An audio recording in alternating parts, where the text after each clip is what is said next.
Bravo à l'Afrique qui s'éveille et qui se réveille. Nous sommes déjà plus entrés dans la phase de l'éveil. Donc les Africains sont en train de s'éveiller davantage. Donc le réveil, c'est encore marginal. Et pour cela, la situation internationale est très favorable à l'éveil des Africains. Ce n'est pas une surprise. Avec ce qui se passe aux États-Unis et dans le reste du monde, où la carte géopolitique ou géostratégique est en train de se refaire. Et les Européens, on a constaté ces derniers temps, sont des pays va en guerre. Comment est-ce que les Européens ou les autres pays réagissent? Quelles sont les nouvelles décisions puisque les décrets aux États-Unis sont signés à la pêle-mêle et la situation va très vite. Si vous voulez discuter avec la nouvelle administration, venez à la Maison Blanche, au bureau Eval. Ce n'est plus réservé, ce n'est plus sous le voile qu'on discute, non, on débat directement en public. Venez et on va discuter et chacun va poser ses arguments et on va voir qui a tort, qui a raison.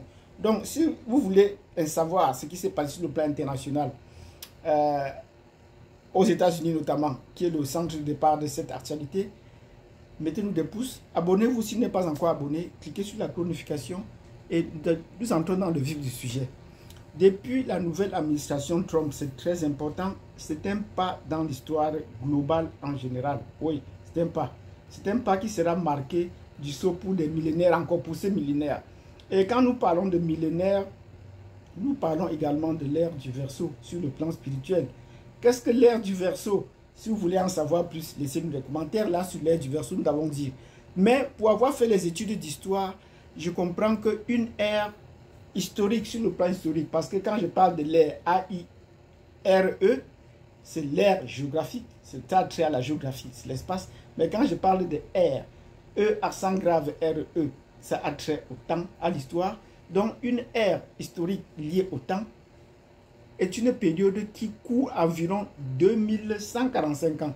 Voilà à peu près le temps d'une ère historique, 2145 ans. Et quand on fait ce découpage, ça sont des choses qu'on apprend par l'école, que dans mes propres recherches j'ai pu trouver. Quand on fait ce découpage, on se rend compte que cette ère, nous sommes à l'ère du Verseau, qui a commencé depuis environ 60 ans, mais qui se poursuit maintenant parce que les piliers sont en train d'être marqués. Avant l'ère du Verseau, on avait ce qu'on avait l'ère du Poisson. Et l'ère du Poisson, c'était une ère marquée par l'ère chrétienne. Et je suis un chrétien catholique. Je peux également parler également de cette ère. Quels ont été les principaux faits qui ont marqué cette ère? Mais quand nous parlons maintenant de l'ère du Verseau, qui a commencé depuis février 1963, nous disons un pas marquant de cette ère, c'est le fait que Donald Trump a pris le pouvoir la première fois et particulièrement la deuxième fois. Oui, parce qu'il y a des prédictions qui ont été faites sur son arrivée au pouvoir et des signes des temps. Bon, vous constatez que tout lui est favorable pour le moment. Quand il lance un projet, il a à la fois des hommes et le contexte dans les différentes régions où il a des prétentions lui sont favorables. C'est ce que nous allons voir. Les prédictions nous disaient déjà qu'il allait revenir au pouvoir. Pour ceux qui ont vu Trump phase 1, il allait revenir au pouvoir. C'était pour éviter des clashs qu'on n'a pas permis qu'il reste, qu'il assume son mandat. C'était le temps de se préparer et de revenir. Donc ça, c'était le premier signe. Donc, Trump arrive au pouvoir maintenant. C'est un signe des temps et il y a eu des prophéties à propos. On pourrait en parler, je pourrais vous mettre des sites pour ceux qui sont très intéressés. Et on pourrait me devenir, ça pourrait être réservé pour certains membres qui sont aguerris à pouvoir comprendre les enjeux spirituels qui se cachent derrière les actualités sportives, les actualités géopolitiques et géostratégiques. Pour constater que Trump arrive au pouvoir, religieusement, Trump c'est un chrétien fondamentaliste baptiste. Il faut bien qu'on le précise, il faut savoir cela. Sur quoi est appuyé son système de pensée? C'est un chrétien fondamentaliste d'origine baptiste. Mais curieusement, moi qui le suis depuis peu, depuis son premier mandat, je me rends compte qu'il s'est entouré des chrétiens catholiques. Oui, il s'est entouré des chrétiens catholiques.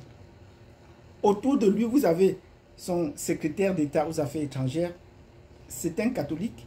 Vous avez également son vice-président J.D. Vance, c'est un catholique. Et je vous donne des signes. Non pas seulement ils le disent, mais vous les avez vus apparaître mercredi décembre avec un signe de la croix sur le front. Ils sont apparus à la télé et c'était un scandale aux États-Unis. Même ici en Amérique du Nord, on se demandait d'où vient-il qu'ils s'affichent ainsi. Donc ils n'ont pas hésité à s'afficher publiquement et à montrer qu'ils sont des chrétiens catholiques qui croient en Jésus. Trump le disait avant, on disait, ah, c'est une façon de dire, ben, maintenant il s'est entouré de catholiques. Comment se fait-il qu'un chrétien baptiste peut s'entourer de catholiques pour pouvoir élaborer son gouvernement? Ça, c'est déjà la première question qu'il faut se poser, si ce n'est pas un signe divin, parce qu'il faut le dire. Parce que certains présidents américains ont été des méthodistes, mais autour d'eux, on trouvait qu'il y avait beaucoup de méthodistes. Ils ont puisé dans leur cercle immédiat pour pouvoir élaborer leur gouvernement. Mais cette fois-ci, Trump ne s'est pas limité à cela. Est-ce que ce n'était pas des recommandations divines qui l'ont poussé à prendre des chrétiens de cette trempe pour le faire, ou des gens qui croient? Donc, nous comprenons que la sélection, ça c'est notre point de vue, comprenons que la sélection même de Elon Musk avec leur projet, c'était pour le faire déjà, parce que pour la situation d'Elon Musk est une situation très controversée.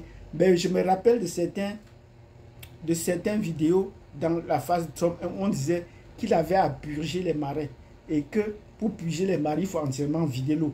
C'est que Elon Musk est en train de faire. Et malgré qu'ils sont en train de chuter, ben, ils savent qu'ils vont reprendre du poids de la bête d'ici peu. Donc, vous voyez, nous sommes entrés dans une ère où certains chrétiens n'hésitent pas à mettre en avant leurs croyances religieuses et surtout mettre en avant les valeurs chrétiennes qui sont les siennes. Vous n'avez qu'à voir ce qu'il avait dit lors de son mandat, que désormais l'Amérique ne reconnaît plus dans sa politique deux sexes, l'homme et la femme, et on retrouve donc les valeurs de la famille. Qu'est-ce qu'une famille? Et désormais, les familles monoparentales avec des situations un peu, doivent être un peu inquiets de l'arrivée de cette situation de Trump au pouvoir. Donc, nous avons affaire à un gouvernement chrétien, un gouvernement fondamentalement chrétien aux États-Unis. Contrairement à l'Europe qui clame depuis qu'elle est chrétienne, mais aucun chef d'État ou de gouvernement en Europe n'a une famille au sens propre du terme. Le cas de la France est encore le cas le plus patent ces derniers temps, avec tous ces défasques qu'il y a. Aucun chef de gouvernement n'a une famille au sens propre du terme. Un conjoint, des enfants et une famille normalement constituée. Vous comprenez pourquoi ils n'ont pas été invités à l'investiture de Donald Trump aux États-Unis. Parce qu'on sait d'emblée qu'ils sont hors la loi du point de vue des valeurs chrétiennes. Donc, pour cela, nous disons bravo à Trump, bravo à leur gouvernement qui peuvent ramener les choses dans l'ordre. Et quelle est la conséquence de pouvoir avoir à la tête d'un pays, du monde, des présidents qui ont des valeurs chrétiennes qui peuvent défendre? C'est déjà qu'ils n'aiment pas la guerre. Oui, faites tout, mais ne versez pas le sang. Pourquoi est-ce que vous versez le sang? Trump le dit tout le temps. Les ventes en guerre, ce n'est pas la place. On ne peut pas discuter avec les gens qui sont des ventes en guerre. Soit en face, soit à côté de nous. C'est pour cela que pour les débats, il écarte tous ceux qui sont des ventes en guerre. On ne doit pas verser le sang des gens inutilement. Pas de sang. Et nous le disons bravo. Et là, sur le plan, vous vous rendez compte, il y a des tensions encore sur le plan international, mais qui sont en train de s'apaiser. Hormis en Europe, où il y a des ventes en guerre, partout ailleurs, la tension a déjà beaucoup baissé. Même si la deuxième semaine de la présidence de Trump, vous avez vu qu'il a bombardé l'Afrique. Oui, Trump a bien bombardé l'Afrique. Déjà pour ce mandat-ci, pas pour le président, pour ce mandat, 2 semaines, il a bombardé l'Afrique. Même si on n'en a pas beaucoup parlé. Mais, hormis ce cas, pour le moment, les tensions sont en train de s'abaisser et nous le disons bravo. Pas question de verser le sang. Les politiciennes n'ont plus très poussé le terrain. Aujourd'hui, on parle de deal. On parle de signer des contrats. Vous venez à la Maison Blanche, vous allez signer des contrats, oui, signer des engagements. Et on a vu Macron signer des engagements, même s'il n'a rien dit à propos de ce que Trump lui montrait de signer et de tirer, de montrer de ce qu'il allait faire. Il s'est assis, on lui a demandé de signer, il a signé. Qu'est-ce qu'il a signé? Il est rentré en France, à ce jour, il n'a rien dit à personne.